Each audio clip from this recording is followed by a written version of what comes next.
Hello student, कैसे हैं आप लोग। वेलकम है आपका हमारे यूट्यूब चैनल पे।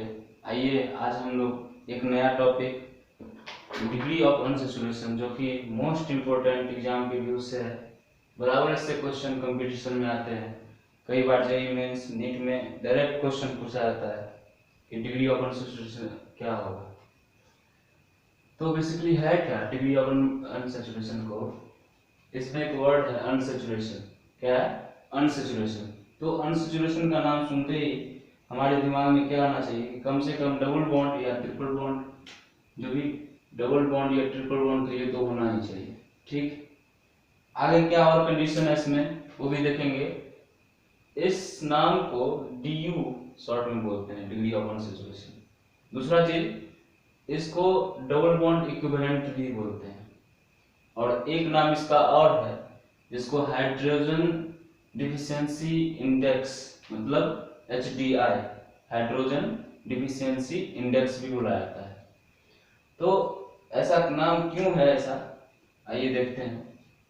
अनसैचुरेशन का मतलब है कि कम से कम कार्बन कार्बन बॉन्ड के बीच में 1 पाई या 2 पाई होना जरूरी है। मतलब 1 पाई बॉन्ड या 2 पाई बॉन्ड होना जरूरी है अगर अनसैचुरेशन है तो अनसैचुरेशन मतलब क्या हुआ, कार्बन कार्बन डबल बॉन्ड या कार्बन कार्बन ट्रिपल बॉन्ड।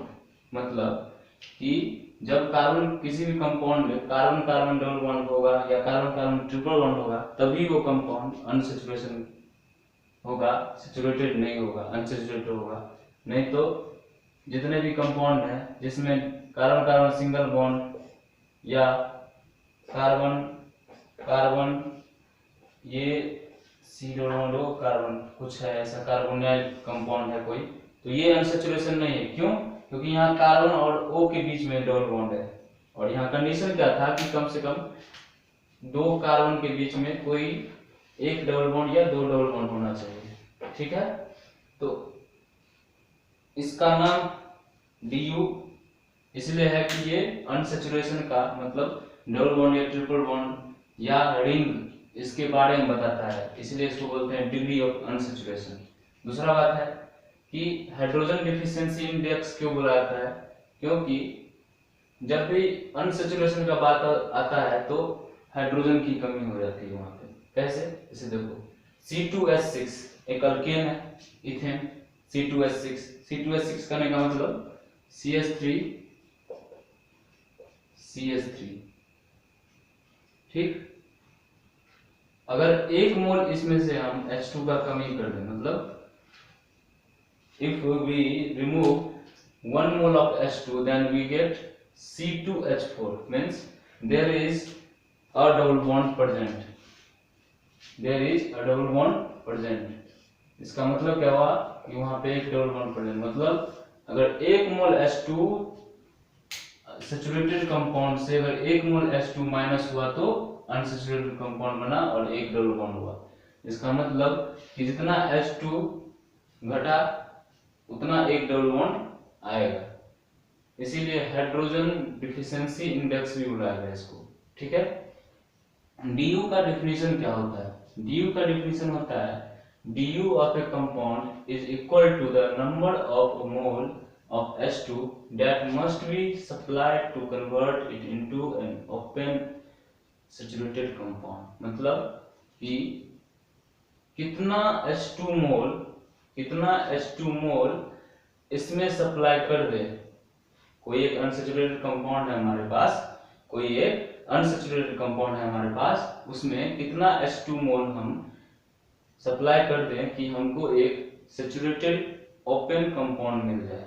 मतलब कि अगर मान लो हमारे पास C2H4 है तो उसमें कितना H2 डालेंगे कि ये C2H6 हो जाए, वही उसका क्या है, डिग्री ऑफ अनसैचुरेशन है। तो एक H2 डालेंगे तो मतलब इसके पास एक DU कितना हुआ इसका 1। तो ये तो डिफिनीशन है और उसका कैसे कैसे नाम है ये हम जान लिए। लेकिन अगर तुमसे कोई पूछता है कि DU 1 है इसका मतलब क्या समझे, तो अभी हमने बताया कि अगर DU 1 है मतलब एक H2 मोल सप्लाई किया गया होगा। अगर एक H2 मोल सप्लाई किया गया है तो एक पाई बॉन्ड बनेगा। इसका मतलब एक पाई बॉन्ड बना। और उसको समझते हुए इसको भी याद रखना है कि या तो 1 पाई बॉन्ड या 1 रिंग, मतलब du बराबर 1 का मतलब क्या हुआ कि नंबर ऑफ रिंग, मतलब या तो एक रिंग होगा या एक पाई बॉन्ड होगा किसी भी कंपाउंड में। अगर एक पाई बॉन्ड हुआ और एक रिंग हुआ तो हम क्या बोलेंगे कि du उस कंपाउंड का 1 है। अगर du 2 है तो क्या होगा, तो du 2 है तो क्या क्या हो सकता है, पॉसिबिलिटी हमारे पास क्या क्या है देखो, या तो 2 डबल बॉन्ड हो जाए, या तो सिंपल 2 डबल बॉन्ड हो जाए, ठीक है, या एक पाई बॉन्ड या एक रिंग हो जाए। If there is only 2 double bond present, then that compound contain du is equal to 2. Or if one pi bond or one ring, then also that compound has du2. Or only 2 ring is present in that compound, then also that compound have degree of unsaturation is 2। मतलब या तो 2 double bond हो जाए, मतलब pi bond हो जाए दो, या तो सॉरी 2 पाई बॉन्ड हो जाए, या एक पाई बॉन्ड एक रिंग हो जाए, या सीधा 2 रिंग हो जाए। तो इस तीनों कंडीशन में से कोई हो जाएगा तो वो डबल बॉन्ड हो जाए। इसी तरह से DO3 4 निकालेंगे। तो हर जगह तुमको ये दे के पूछना, मतलब पूछेगा ऐसा हो नहीं सकता है, क्योंकि इतना सिंपल क्वेश्चन आता नहीं है। क्वेश्चन थोड़ा सा ट्विस्टेड और थोड़ा सा कंसेप्ट बेसिस पे आता है। तो इसका कैलकुलेशन हम लोग कैसे करेंगे कि du कैसे निकालना है। अगर कोई गिवन कंपाउंड है तो उसका हम लोग du कैसे निकालेंगे, तो उसके लिए कैलकुलेशन ऑफ du हेडिंग डाल दो, कैलकुलेशन ऑफ du या हाउ टू कैलकुलेट du। तो du कैलकुलेट करने के लिए दो तरीका है। वो दो तरीका क्या क्या हो सकता है, तो दो तरीका क्या क्या है देखते हैं हम लोग।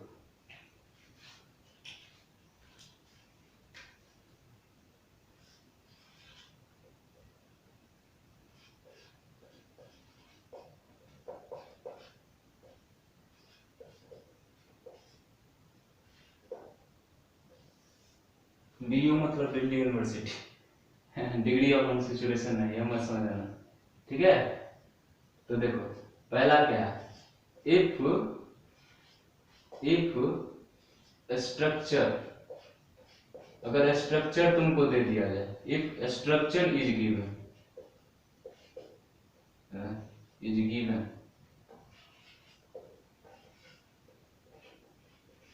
अगर स्ट्रक्चर दे दिया जाए तो फिर उसमें काउंट, रूल क्या है, count the number of pi bond and ring also. Pi bond को तो गिनना ही है, उसके साथ साथ रिंग को भी गिनना है। ये अगर स्ट्रक्चर दिया है तो जैसे मान लो कि हमारे पास एग्जांपल के लिए, for example we have given this type of compound, let assume we have given this type of compound, okay. तो अब बताओ इसमें कि du कितना है। देखो du कितना होगा, तुम्हारे पास स्ट्रक्चर है उसमें तुमको पाई बॉन्ड गिवन है, तो 1 और 2, तो इसका du कितना हो गया 2। तो ये तो सिंपल है कि अगर मान लो कोई रिंग देके ऐसे पूछ देता कि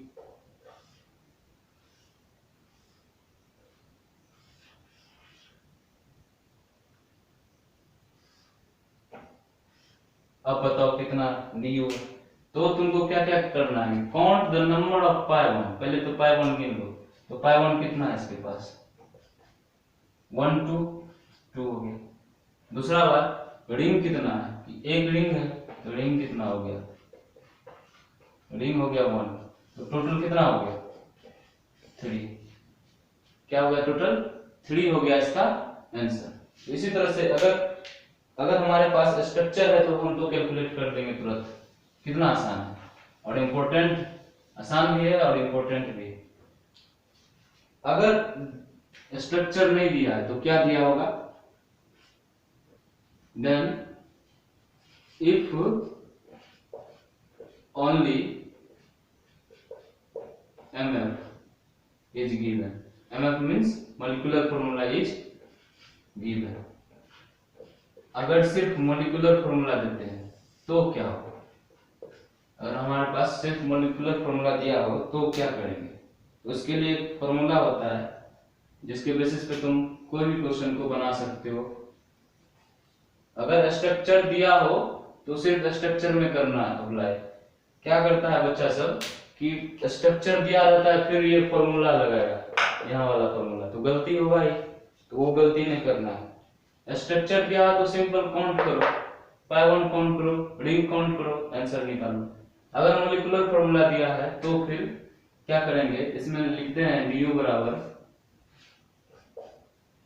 number of carbon plus 1, number of carbon plus 1 minus number of carbon plus 1 minus number of hydrogen, number of hydrogen minus number of halogen, sorry number of hydrogen plus number of halogen minus nitrogen, number of nitrogen upon 2।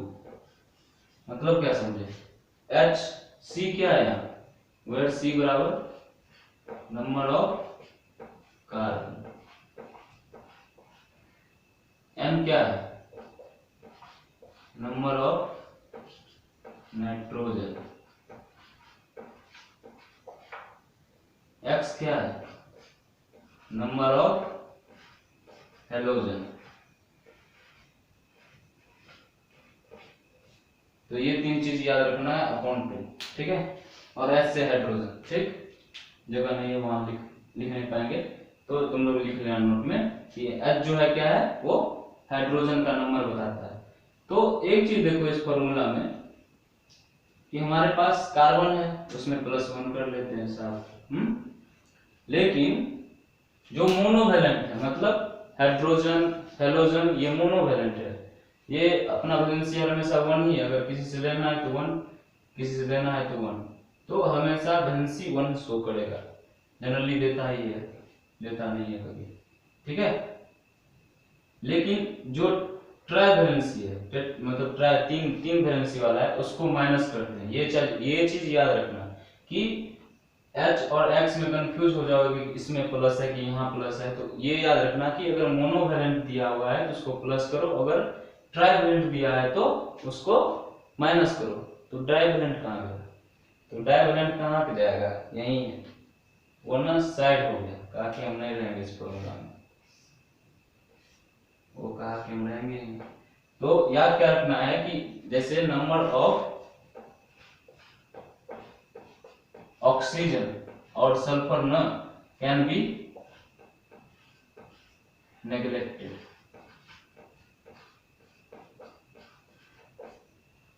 Neglect कर दो उसको। तो बस इस चीज को ध्यान रखते हुए एक एग्जांपल कर लेते हैं। क्या एग्जांपल क्या है कि मान लो तुम्हारे पास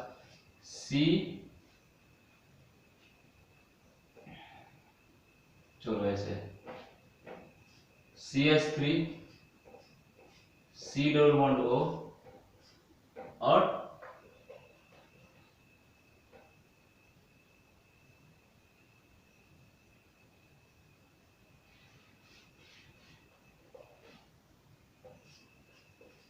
C5H11O, कुछ भी अपना मन से ले लो।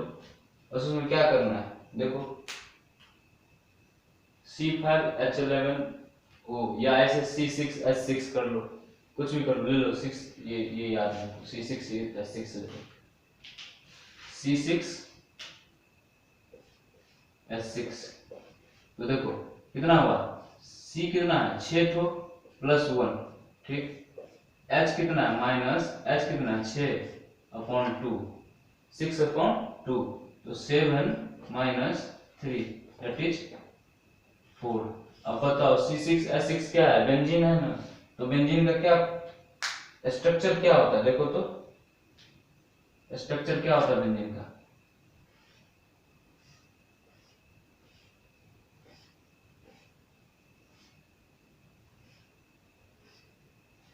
3 3 ठो डबल बॉन्ड है और एक रिंग है, तो कितना होगा DU 4 होगा, और फॉर्मूला से भी 4 ही आया है। तो इस तरह से फॉर्मूला को यूज करते हुए हम लोग निकालेंगे क्वेश्चन को और आगे बनाएंगे। कुछ एक चीज और इसमें एक दो पॉइंट है उसको जानना जरूरी है। तो वो क्या है कि हमारे पास एक क्यूबेन होता है। क्या होता है? क्यूबेन। क्यूब की तरह डाइस्ड होता है, क्यूब की तरह, उसी तरह वो दिखता है क्यूबेन। C8H8 उसका फॉर्मूला क्या होता है? C8H8। अगर उसके क्या कहते हैं, जो डिफिनीशन हम लोग पढ़े थे उस तरह से अप्लाई करते हैं तो कुछ अलग उसका आंसर आएगा, लेकिन हम लोग को क्या देखना है कि उसका फंडामेंटल डिफिनीशन क्या होता है।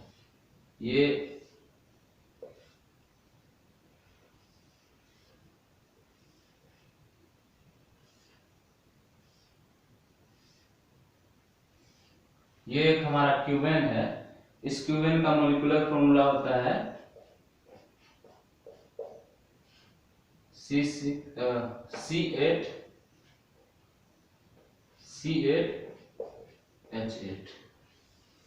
ठीक है, C8H8। एक चीज है क्या कि हम लोग इसमें ही पढ़ते हैं कि अगर तुम्हारे पास कोई साइक्लो कंपाउंड दिया है, ये, तो तुमको इसका DU पता करने के लिए एक डिफिनीशन दिया गया था कि अगर इसको ओपन चेन में कैसे भी चेंज करो, तो अगर तुम एक बॉन्ड को ब्रेक कर दोगे, तोड़ दोगे, तो ये ओपन चेन में हो गया। इसका मतलब ये DU1 है इसका। तो मतलब कि number of bond can be broken to convert a cyclo compound into open compound. मतलब कोई एक साइक्लो कंपाउंड हो और उसको ओपन कंपाउंड में चेंज करने के लिए, ओपन रिंग में चेंज करने के लिए हम लोग कितना बॉन्ड को तोड़ते हैं वो भी DU ही होता है, लेकिन उसमें ध्यान क्या रखना है, अगर पाई बॉन्ड हो, जैसे अगर यहाँ पे पाई बॉन्ड होता तो उसको प्लस कर देते उसमें, तो मतलब इसका DU कितना हो जाता? 2 हो जाता, क्योंकि एक बॉन्ड तोड़ दिए और दूसरा एक जो है इसमें डबल बॉन्ड था तो उसको जोड़ना पड़ा। ठीक है, तो ये चीज समझ लिए। लेकिन ये चीज को अगर इसमें अप्लाई करेंगे, क्योंकि ये भी साइक्लो कंपाउंड है तो अप्लाई करना सही है, तो अप्लाई करेंगे। तो अब बताओ कि 6 रिंग है, तो 6 बॉन्ड तोड़ना है इसको।